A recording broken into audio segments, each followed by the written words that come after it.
Right, hello. I've had a few questions about the Phoenix canariensis or Canary Island date palm. Main one is do I protect it, or how do I protect it? And the answer to that is I don't really. This is the biggest date palm I've got.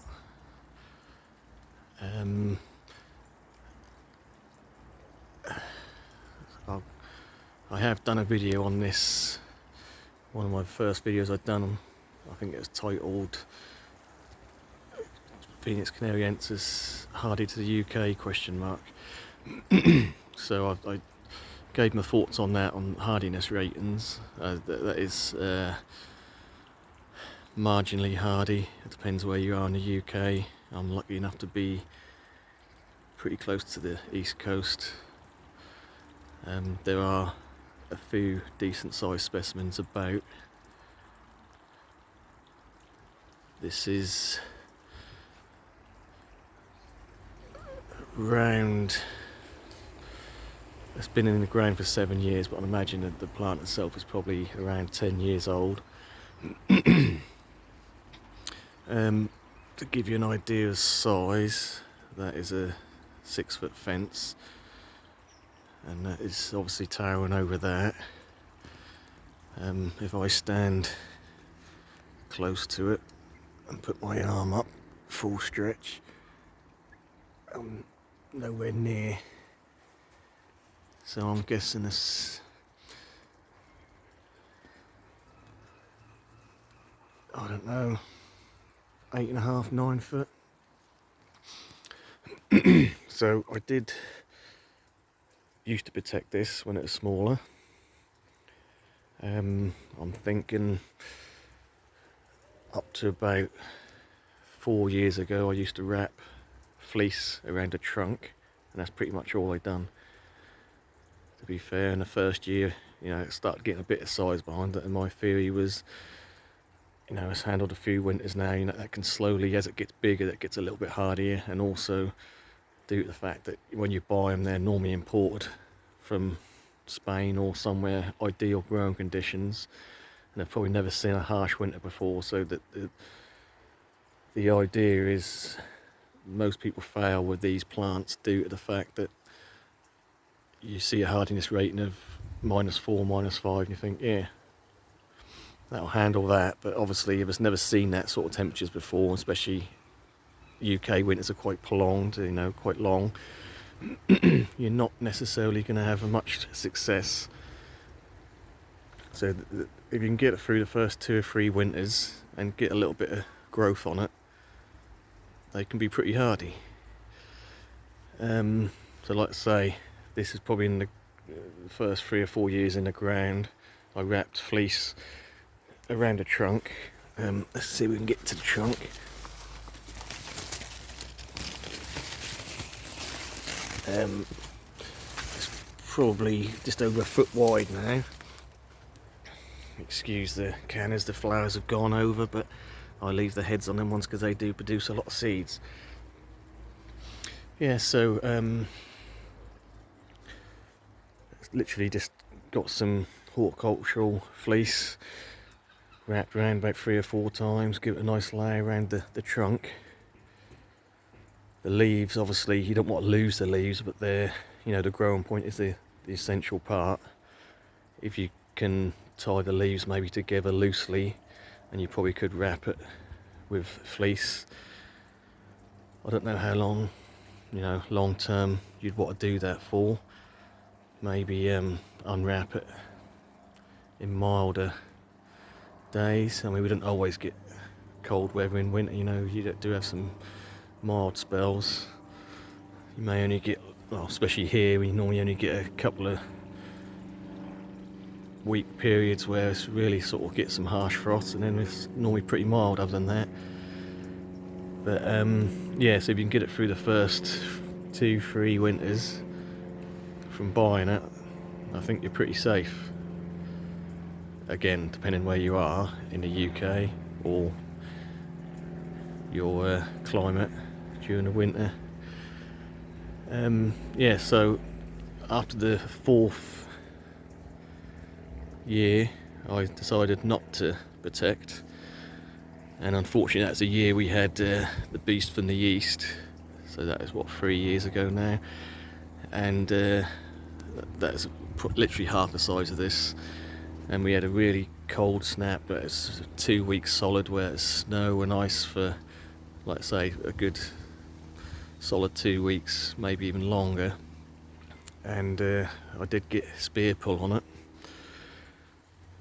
Literally, you know, as the snow melted, I sort of checked on it, and the spear just pulled straight away, so that didn't waste any time there. It got straight to it and done the damage. So I pulled it out and hummed and hard whether to hydrogen peroxide it or not. And in the end I just left it, thinking, well, let nature take its course. If it dies. And the summer after that we had quite a warm summer, and that really started putting on some growth. So spear pull is definitely not the end of a palm.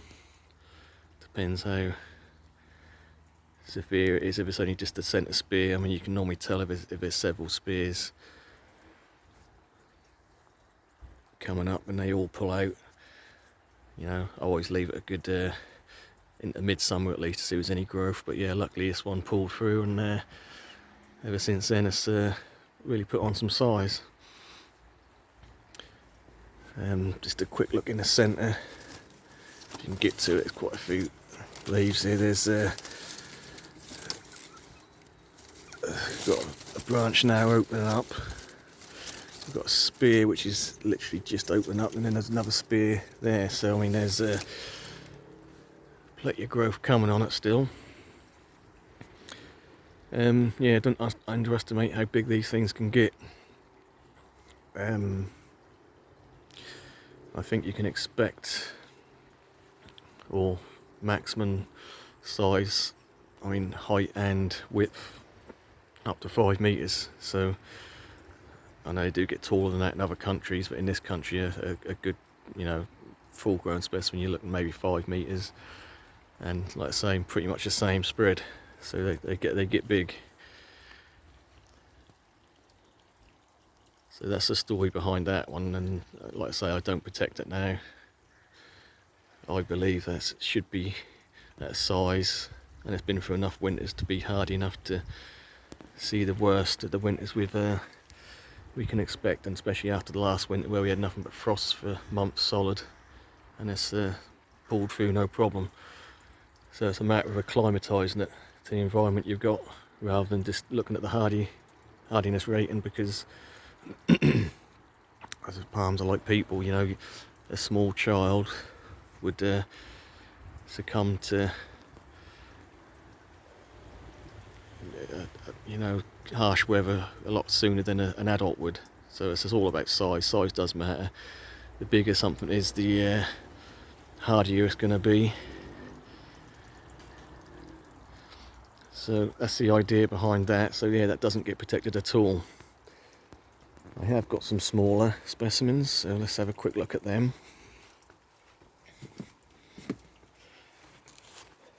So this is a fairly small one down here. So I can move the bit of undergrowth out the way. So this was brought last year. I think I only paid about £4 for it from B&M. And what you'll find is the leaves you buy it with are, you know, quite often stretched and elongated, and when a new growth comes through, it's a lot sort of more compact. But so eventually these sort of elongated fronds will die back, and you can just cut them off, and you'll have a more in proportion plant, because you're going to have the old fronds huge, and then the new fronds will come out half the size. But again, this one, I can't remember if I did protect this or not. I may have put a bit of fleece, just wrapped around it a couple of times. And like I say, we did have quite a harsh winter last year, and that's pushing out new growth. So, you know, not bad for small specimen. And then I've got another one here, which has been in the ground for a couple of years now. As you can see, this is more proportioned frond. So let's just go quickly back to the other one. You can see there's sort of quite, the pedioles, there's a lot of gaps in between the fronds, and the fronds are quite small. And going back to this one, you can see along the petiole the fronds are a lot thicker, and the fronds are a lot closer together. So this is, you know, naturally grown in the conditions of this country. And it is, like I say, it's been in the ground 2 or 3 years. It's quite a small plant when I put it in, so that's not done too bad. Like I say, it don't grow particularly fast in this country due to the cooler summers we have, but this whole bed, I do cover this over in the winter. In the first couple of years I had literally just had a cheap polytunnel I used to put up over it, which worked to an extent until we get some strong winds, and it's impossible to keep stable because in the middle of the garden it just gets wind, and we do tend to get a few storms with 60 mph plus winds here during the winter. And both towards the end of each winter the polytunnel collapsed, so I gave up doing that, and last year I built a frame around it and put corrugated perspex around it, and that seemed to do the job. It was nice and solid. So I'll probably do a similar thing to that this year, but that is going off the point slightly. This palm, I believe, would probably be pretty hardy now in this country. You know, anything that the winter's can throw at it, because it's been in the ground for a couple of years and it's seen some cold weather. Where this one, I'd probably, due to the lack of fronds, I mean, it's probably only got a couple of the original fronds, obviously, I'm not counting the, probably pushed out, opened 3 fronds, and it's got a couple, 2 open. So I probably would, for the sake of the size of it, just wrap some fleece around the trunk. The trunk is pretty small, so that's not going to take much to get some fleece wrapped around that, just as a little insurance policy. So that is my thoughts on Phoenix canariensis winter protection. Like I say, it will depend on your specific climate. I know certain areas, even I guess Canada get pretty harsh winters, and even, you know, in the United States, other than sort of south end, get pretty harsh winters as well. But yeah, it's going to depend on your particular climate and duration of length of cold, whether they'll pull through or not, and depends on how far you want to go to protect them. You could, like I say, tie up the fronds loosely and probably build a box around them, and that seems to be quite popular, and sort of wrap some lights around them to give that a little bit of background heat. But anyway, for me, I'm hoping this is going to be pretty hardy now at this size, so we'll see what this winter throws at it. Thanks for watching.